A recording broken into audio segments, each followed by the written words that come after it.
तो साथ संगत जी ये 10 रुपये उसको निकाल के फौरन दे देता है कि उठाओ, अब जनाजा तो उठा रहे हैं। तो कहते रुक जाऊं मैं, जनाजा इसके साथ मतलब उठाऊंगा। इतनी सब्र की है उस औरत ने मेरे लिए, मेरे मुश्किल वक्त पे वो काम आई है, मैं इसके जनाजे तक ठहरूंगा, रुकूंगा। तो साथ संगत जी जनाजे के साथ ये भी जाता है। अब बादशाह है, साथी भी हैं इसके साथ। सब ने इसका जनाजा अच्छी तरीके से कब्र खोदी, सब चीज़, हर चीज़ बादशाह ने खुद की। क्यों? क्योंकि इसके मुश्किल वक्त पे काम आई थी। जब पूरी कब्र सब कुछ हो गया तो जब ऊपर अपने घोड़े पे चढ़ता है तो साथ संगत जी देखता है कि उसकी पैसों की, उसके सिक्कों की जो है वो थैली नहीं है। उसके सिक्कों की, कीमती सिक्के, सोने के सिक्के, उसकी थैली नहीं है जो उसको अपनी बेटी को देना था। नवासा पैदा हो रहा है तो बेटी को तो देना था, उसके लिए ले जा रहा था। तो अब हैरान परेशान, अब वो हैरान है कि अब मैं करूं क्या। वापस कब्र खुदवाता है। अब कब्र जैसे खोदता है तो साथ संगत जी एक दरवाज़ा होता है, ऐसे खिड़की की तरह, ऐसे लकड़ी की तरह एक दरवाज़ा होता है। अब ये दरवाजे को खोदता जाता है सारा। जैसे खोदता है पूरा फुल, मतलब खिड़की की तरह एक ऐसे दरवाज़ा होता है। दरवाजे को जैसे खोलता है, कब्र के अंदर दरवाजे को खोदता है और दरवाजे को खोलता है तो साथ संगत जी एक जन्नत थी नीचे। उस दरवाजे के पीछे एक जन्नत।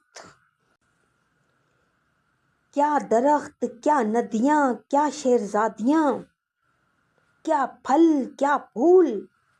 ऐसी जन्नत के ये बादशाह देख के परेशान। अब एक औरत आई है, इतनी खूबसूरत, एक परी की तरह। कहते आपकी जो ये थैली है, जो सिक्कों की गुथली है, ये उठाओ और निकलो। कहते आप कौन हो? कहते मैं वही औरत हूँ जिसने आपको 10 रुपए दिए थे। उस 10 रुपए के बदले में मुझे ये जन्नत मिली है। मैंने अपनी ज़िंदगी में कोई ऐसा काम नहीं किया था, सिर्फ आपके मुश्किल वक्त में आपके आंसुओं को देख के मैंने आपको 10 रुपए अपनी मेहनत की कमाई के दिए थे। और वो औरत अपने खुद की मेहनत करती थी, दिन रात अपनी खेतों में काम करती थी। उस खेतों की कमाई से वो एक एक रुपया अपनी मर्ग के लिए जमा कर रही थी। तो वही पैसा मैंने आपको दिया, उसके बदले में मुझे आज जन्नत मिली है। उसके बदले में आज मुझे ये जन्नत मिली है। तो अभी ये जिद करता है कि मुझे ये जन्नत देखनी है, मुझे ये सब कुछ देखना है। तो औरत कहती है, एक पाँव उसका अंदर होता है, एक पाँव बाहर होता है। वो औरत कहती है खबरदार, के पाँव अंदर रखा आपने, आप जल्दी करो, अपनी गुथली उठाओ के ऊपर आपका ज़माना चेंज हो रहा है, सदियाँ चेंज हो रही हैं ऊपर। साथ संगत जी वो उसको वहाँ से भगा देती है कि आप जाओ जल्दी से, कि ऊपर ज़माना चेंज है, सदियाँ चेंज है। साथ संगत जी ये जैसे अपनी गुथली उठाता है, सोने के सिक्कों की अपनी उठाता है, वो जैसे उठाता है कब्र के ऊपर आता है, देखता है कि ना वो गांव है, ना वो जगह है, यहाँ इतने बड़े बड़े बंगले बने हुए हैं, ऐसे बंगले बने हुए हैं, कोई चीज़ वही नहीं है। जो साथी उसके बाहर ठहरे हुए थे वो भी नहीं है, कुछ भी नहीं है। हैरान परेशान हो जाता है, ये क्या हुआ। अब इसको कपड़े भी कई सदियां पुराने बादशाही लिबास पहना हुआ है, अब जो इसको देख रहा है हंस रहा है। ये भी हैरान है, अब मैं जाऊं तो जाऊं कहाँ, ना घोड़े हैं यहाँ तो अभी गाड़ियां शुरू हैं, मोटरसाइकिलें चल रही हैं, गाड़ियां चल रही हैं, कोई घोड़े मोड़े नहीं है। अब ये जाता है एक बुजुर्ग से पूछता है, उसको अपना हाल देता है कि ये हुआ है मेरे साथ। वो कहते हैं हमें पता नहीं है यहाँ पर कौन सा गांव था क्या नहीं था, मगर मेरा जो दादा है वो जिंदा है अभी तक, वो 100 साल से ऊपर है, आप उससे जाकर पूछो, उसको शायद पता हो। साध संगत जी उसके पास इसको ये ले जाता है, उससे वो पूछता है कि यहाँ पर ये वाला गांव था, यहाँ पर ये औरत रहती थी। मगर साध संगत जी वो 100 से ऊपर जो बुजुर्ग था वो भी कहता है कि मेरा दादा कहता था कि यहाँ पे पहले गांव हुआ करता था, अभी ये शहर बन गया है, मेरा दादा कहता था। ये मतलब मेरे दादा कहता था कि यहाँ पर एक गांव हुआ करता था।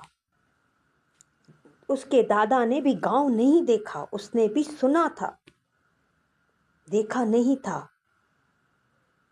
तो अब ये हैरान होता है, अब मैं करूं तो क्या करूं, मेरी बीवी कहाँ गई, मेरे बच्चे कहाँ गए, मेरा महल कहाँ गया, मैं बेटी के पास जा रहा था, मेरा नवासा पैदा हुआ था वो किधर गया, अब गए तो गए कहाँ, अभी मैं क्या करूं। तो वो बुजुर्ग शख्स उसको सलाह देता है, प्यारी सी सलाह उसको देता है कि अब कुछ नहीं हो सकता, अब वो ज़माना तो नहीं आ सकता, वो ज़माना तो अब चेंज हो गया, वक्त ही चेंज हो गया।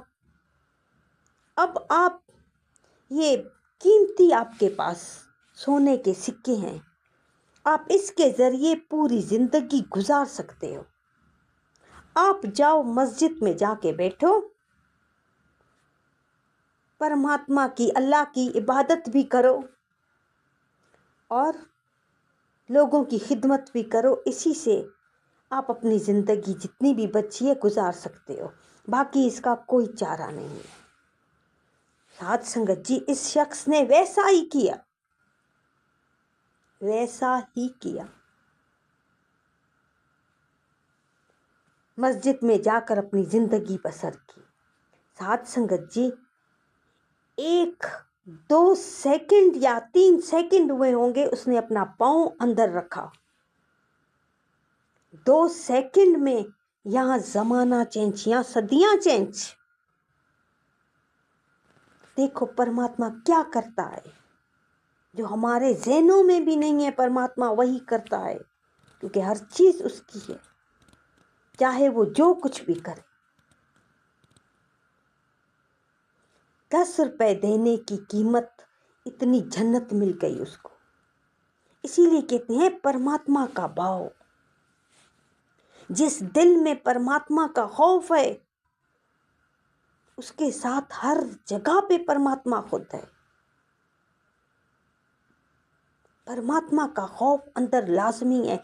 जब परमात्मा का खौफ होगा तो दुनिया का खौफ हमसे मिट जाएगा। उसे अपने मर्ग का भी खौफ नहीं हुआ कि हो सकता है मैं इसको 10 रुपए दे रही हूँ, मैं आज चली जाऊँ, मैं कल चली जाऊँ, इस एतबार पर दे रही है कि ये 10 रुपए मेरी मर्ग पे खर्च होंगे, और वाकई हुए, बेखौफ हो गए।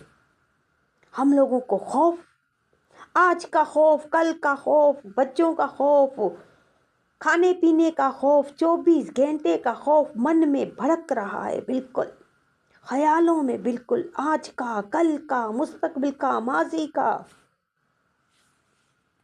तो इसीलिए आज गुरुजी कह रहे थे कि अपने मन से दुनिया का खौफ निकालोगे तो परमात्मा पालोगे। जब परमात्मा अंदर आ गया तो सारा खौफ खत्म, फिर कुछ भी नहीं है। एक सेकंड में क्या हो जाए कुछ पता नहीं है। ये है हमारी जिंदगी। जब अंदर खौफ परमात्मा होगा तो सूरज की तरह चमकेंगे। ऐसे बनाएंगे अपने लिए कि सूरज की तरह चमके। जैसे वो औरत थी तो गरीब, मगर उसके मन में परमात्मा था, सूरज की तरह चमक गई।